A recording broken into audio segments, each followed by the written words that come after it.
Bella Swan and Elena Gilbert.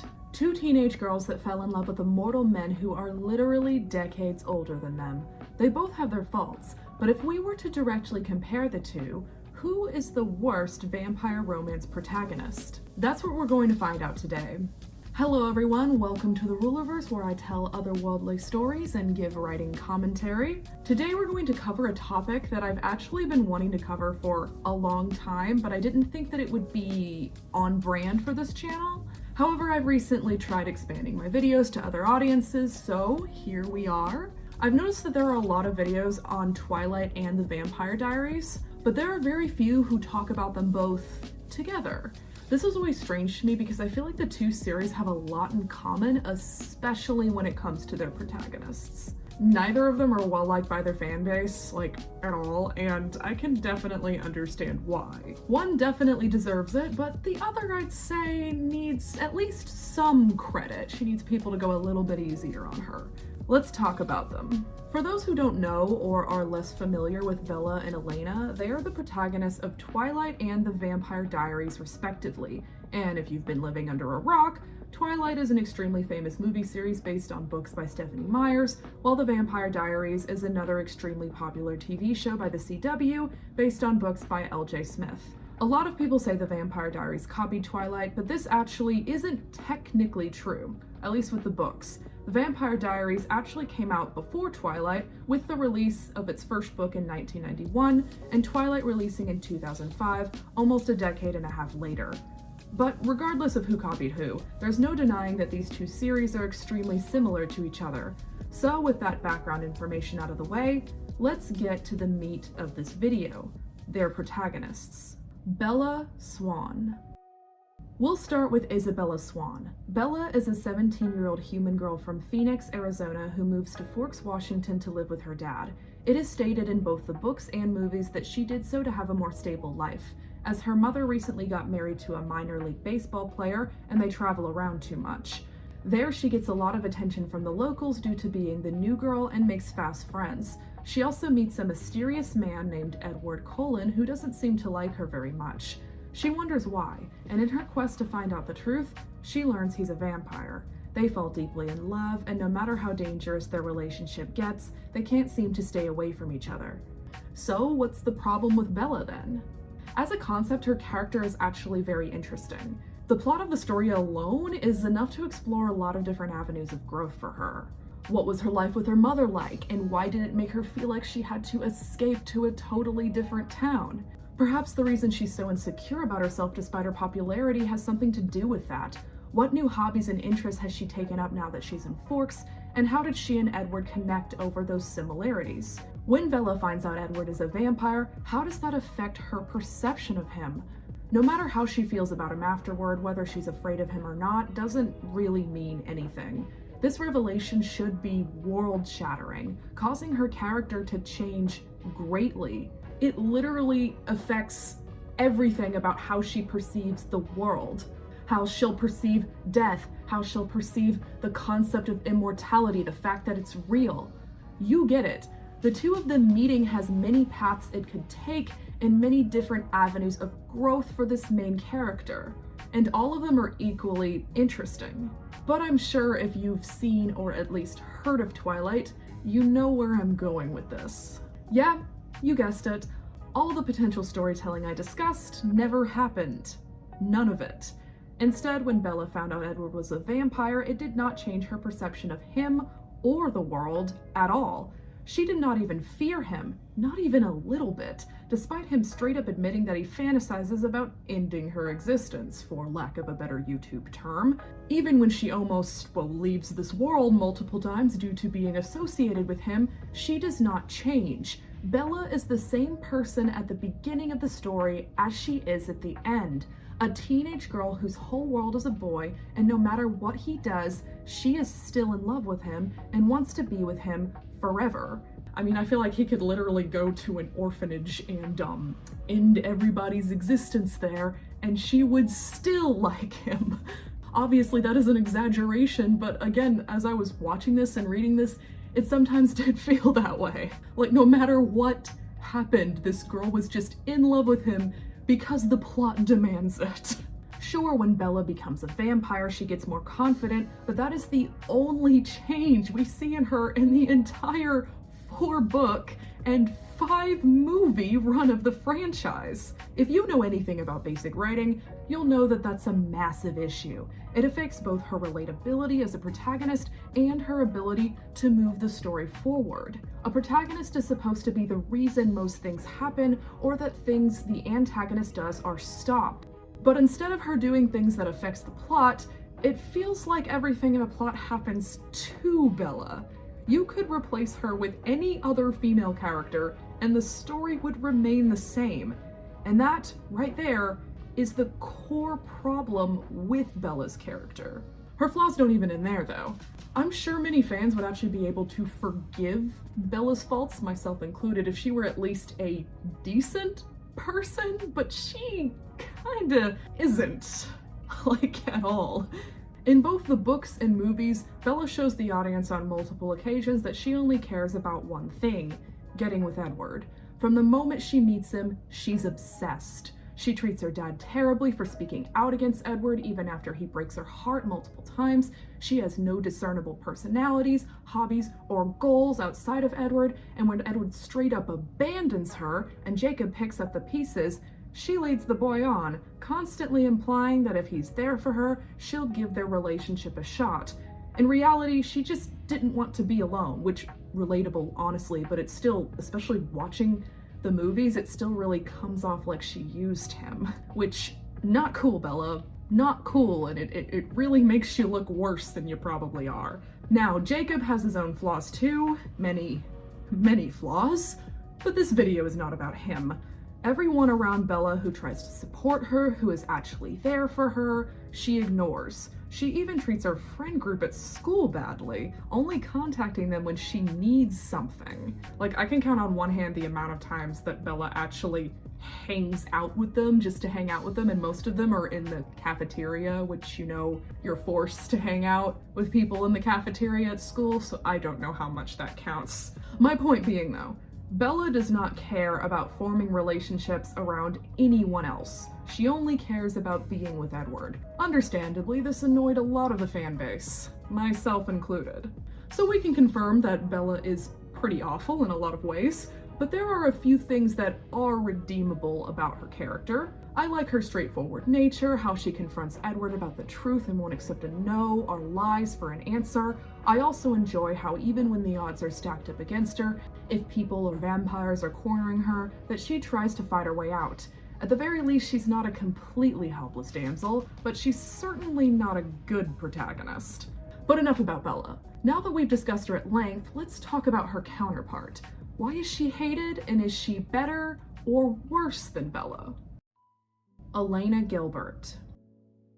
Just to let you all know, unlike with Twilight, I actually didn't fully read all of the Vampire Diaries books. In fact, I think I only got through like most of the first one and then quit. From what I've heard though, the show deviated massively from the books, unlike Twilight, which remained pretty faithful throughout, just without some of its like soul and minor characterizations here and there.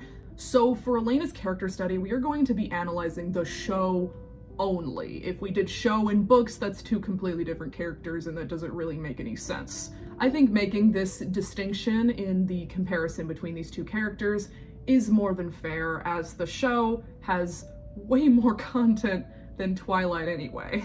Elena Gilbert is also a 17-year-old girl who lives in a small town, the fictional town of Mystic Falls, Virginia. She's been there her whole life, and up until recently her life has been relatively boring and normal. That is, until she and her parents were out one night and they drove off a bridge. I'm not kidding, that's what happened. They drove off an actual bridge. Her parents did not survive. She did. As a result, Elena suffered from major depression and survivor's guilt. She broke up with her boyfriend, quit the cheerleading team she used to love so much, and is growing more and more distant from her best friends, Bonnie and Caroline, by the day. Her young aunt Jenna, who has custody of she and her brother now, tries to help but is completely in over her head in raising teenagers. All Elena can do is hope she can get through the day, wake up, and do it all over again. The only joy she seems to find in her existence is writing in her diary. She likes to write down her feelings and remind herself that things are going to get better. They have to. because otherwise, what's the point in living anymore? Enter Stefan. Many people call him Discount Edward Cullen, and I'd be inclined to agree, although I don't believe that, either of them is more handsome than the other. They're both very good-looking actors. But it's very clear that they cast him and Elena to look a lot like Edward and Bella. That's no secret. Stefan is the mysterious new kid at school who all the girls find hot, but he only seems to be interested in talking to one girl, Elena. Of course, because she's the main character. But when he talks to her, he only wants to get to know her and refuses to talk about himself. Even early on, it's clear to Elena that this man is hiding things and he's not all he seems. Unlike Bella, who eventually asks Edward straight up what he is, Elena does some research. She finds pictures of Stefan throughout history showing that he hasn't aged.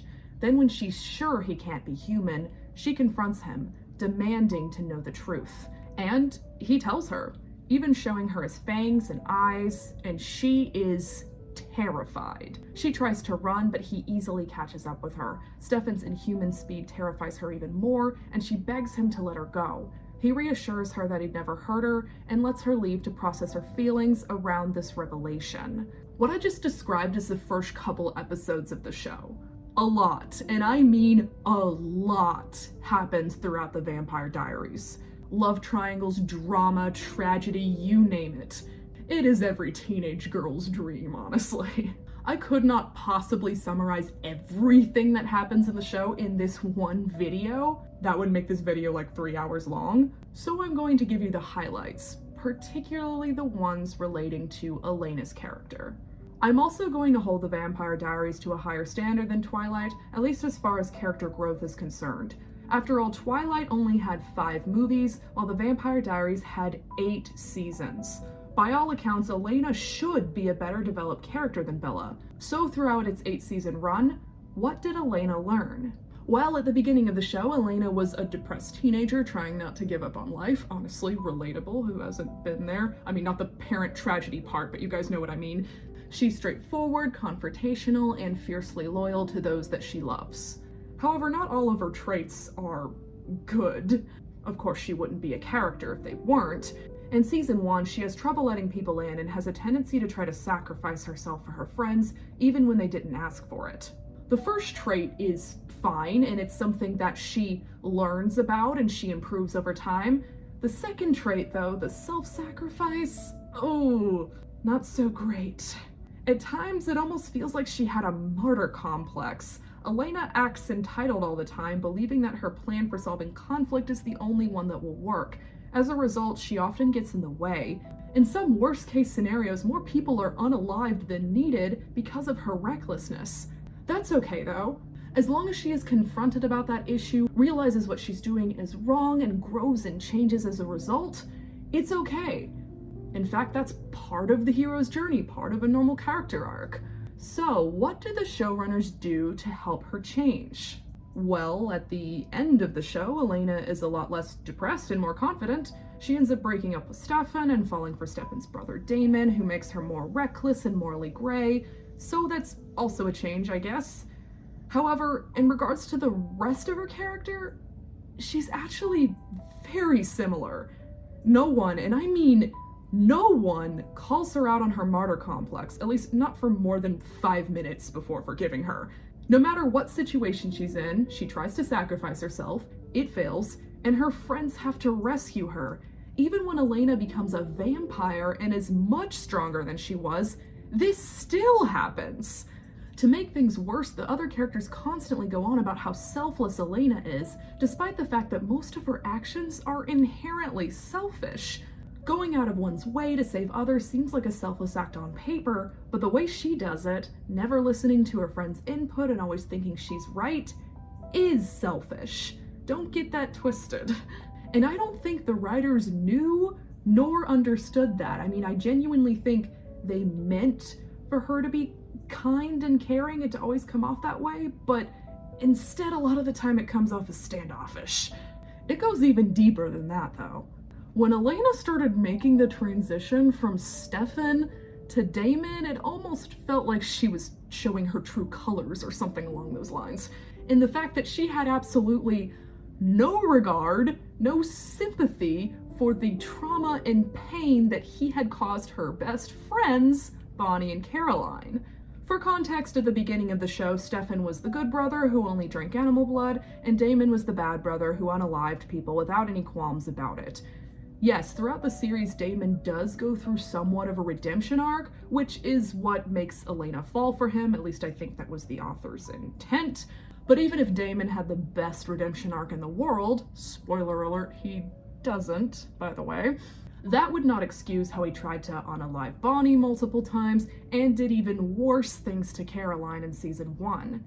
It makes sense that they wouldn't want Elena to date him. And what does Elena say in response? She tells them that Damon has changed and they're her friends, so they need to support her. This shows a complete lack of regard for the feelings of others. Like, a serious one. I was shocked when I first saw this in the show. And at first it seems like Caroline calls her out for this. But instead, she and the show actually end up blaming it on this really dumb plot called the Sire Bond. That's another contrived thing we do not have time to get into in this video. But just know that because of this, Elena's choices are portrayed as not her fault. It's some magical curse thing, basically. So Elena never confronts these issues. By the end of the series, Elena has hardly changed. Her entitled attitude is never addressed, and she gets everything she wants in the end. To make things worse, her friends all suffered for her to get there, and she doesn't even realize it. Let's reel it back though. I have really been digging into Elena. I'm sorry, I don't mean to do that. I actually am, I wouldn't say I like her character, but I am okay-ish with her because she does have certain strengths. Let's talk about those right now. I enjoyed her straightforward nature, similar to Bella's actually, and how she fought back against the vampires that were much stronger than her, even when the odds seemed hopeless. I also loved her relationship with her friends. Unlike Bella, who ignored her friends basically entirely, Elena is close to them, sharing her deepest secrets and leaning on them when times get hard. One of my favorite parts of the show was the girls getting together to have sleepovers and talk about the insane supernatural boys in their lives. Elena also had a good relationship with her family, those who didn't die at least. She and her Aunt Jenna worked together to parent her little brother Jeremy, who, let's just say, took their parents' tragedy much harder than Elena did. And despite her martyr complex being inherently selfish, I did enjoy how Elena fiercely tried to protect those she loves. It's an endearing trait she had that really should have been expanded and improved upon as the series went on. If she hadn't been constantly praised even when she screwed up, she could have become a genuinely incredible and probably iconic character. The worst protagonist. So we're through with the deep dive. We now know everything we need in order to make a decision about these two ladies. As an author, I like to logically break down what makes up good characters and what makes up good storytelling. So I identify a protagonist by these 5 traits. 1. Personality. Do they have a distinct personality, one unique to their character and no one else? 2. Backstory. Do they have a deep, doesn't have to be tragic, just detailed, backstory? Does the backstory affect who they are now? 3. Hobbies. Are there things they like to do outside of the plot? Do those things tell us more about who they are as a character? 4. Goal. Do they have a goal? One they seek out throughout the narrative, one that is internal and at least somewhat not related to the love interest. 5. Change. Do they change throughout the narrative? Could I look at who the protagonist was at the beginning and end and see 2 different people? The hallmark of great writing is change. I cannot emphasize that enough. So now knowing our criteria, let's rank Bella first. Does she have a distinct personality? No, not at all, actually. In fact, it's hard to describe her personality other than she's edgy, I guess? She's also insecure about herself, underestimates herself, etc., but that can be said about most teenage girls. I mean, honestly, I think she's meant to be a self-insert character, but I'm really not a fan of those like that. In fact, it takes my engagement away if a character doesn't have their own unique traits, so I'm going to be hard on her for this regardless. We will give her some points for being confrontational to Edward, though. That's cool. And in the book, she's kind of charming and funny, so we can give her some credit for that. A 3 out of 10 sounds good. For backstory, Bella's story is really general. We don't get an expansion on her dad or her mom, even though the trauma from her mother ignoring her could have made for interesting character development. I'll give that a 4 out of 10. At least she does have a backstory. It could be worse. Now for hobbies. Well, in the book she likes to listen to Linkin Park and cook, but we don't see much of that. In the movies, there's nothing. Not a single thing. Not a sport she likes or TV she watches, so I'm giving this one a 2 out of 10. Next, what's her goal? To get with Edward? You could argue that before she met Edward, it was to survive high school, but that is quite a stretch.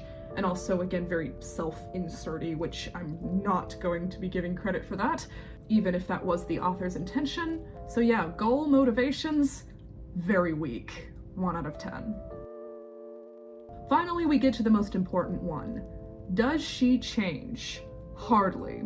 As we discussed, she becomes more confident, but since she didn't have a distinct personality to begin with besides isolating everyone who loves her, I can't say she changed very much.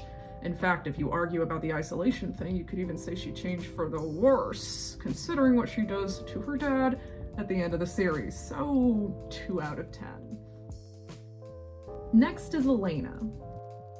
Personality. She's got one, I'd say. She's outgoing, confrontational, and free-spirited. No one can tell her what to do. It isn't strong, it isn't memorable, but it is something. I'd say average, about 5 out of 10. Backstory. Surprisingly, despite the show's long runtime, there isn't much to Elena's backstory. There doesn't need to be, though. What matters is how much it affects her, and it does greatly. Although it is a bit generic, so 7 out of 10. Hobbies. Elena does actually have hobbies. She was a cheerleader at the beginning of the series, she likes to write, and she even goes into medicine later on. However, these hobbies are hardly brought up and don't make too many big statements about her character, except that she's kind and outgoing, which we kind of get already from other scenes. 5 out of 10. Goal. What is Elena's goal? Well, this is the first one I'm stumped on, actually. I guess in the beginning it's to survive, to recover from her parents' loss, which is something. However, as the series goes on, it changes to trying to redeem Damon and prove he's a good person. Just like with Bella, Elena's goal is centered around her love interest. I'd say 3 out of 10. Change. Does Elena change? Not really. At least not nearly enough to justify, again, an 8-season run. Just like we said before, she's more confident and morally gray by the end, but that's about it. Honestly, it feels like having Damon as a love interest really regressed her character, as she spent most of the show's run trying to redeem him over and over again, forgiving him no matter what he did. But that's a discussion for another video. This ranking is a 4 out of 10. And if you can do basic math, it is very clear who the winner is. Our grand total for Bella is 12 out of 50, or a 24%, and Elena's is a 26 out of 50, or a 52%. Don't get me wrong, these are both failing grades. I would not write a protagonist like this, and neither should you. But in my opinion, Elena is better than Bella in many ways. She has more depth by far, and I believe that would be the case even if both franchises had the same runtime. If you made it to the end of this video, you are now my favorite person. Thank you so much for giving me a chance, and I'm glad that you liked this crazy little slightly unhinged breakdown. I make these videos not to hate on these franchises. It's actually the opposite. I think you can tell from the enthusiasm in my voice that I actually love Twilight and the Vampire Diaries despite their flaws. I just know that they can be so much better than they are, you know? The romance genre in general suffers from a massive lack in character development, especially for women, but trust me, I've seen it for men too. I wish that could change, so that is why I made this video. If you enjoyed this, go ahead and give it a like, subscribe, all that stuff, and comment down below what you thought. Even if you disagree, I actually like a bit of discourse. Writing is subjective. and let me know what characters you'd like me to break down next. I had a lot of fun making this, and I would love to dive into other characters of these franchises if you guys would watch that. With that, I hope I've inspired you, and I'll see you in the next video. If you want a story that actually has good protagonists, check out my book Life Amongst the Giants. Don't want to commit for paying for a book yet?